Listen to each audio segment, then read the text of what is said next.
Guys দেখতে পাচ্ছ আজকে আমরা এখানে ফুচকা খাবো। হচ্ছে এগুলো ঘরে বানানো ফুচকা। তা এখন আমরা টক দিয়ে দিচ্ছি। ও এখন ডিম দিয়ে দিচ্ছে আমার আম্মু। এই হচ্ছে আমার ভাইয়া।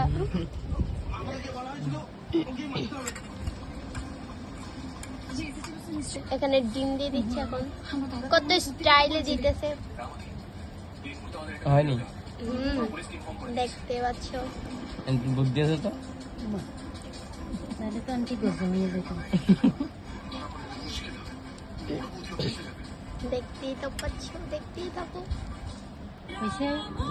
এই যে আমাদের ফুচকা তৈরি, এখন আমরা খাবো।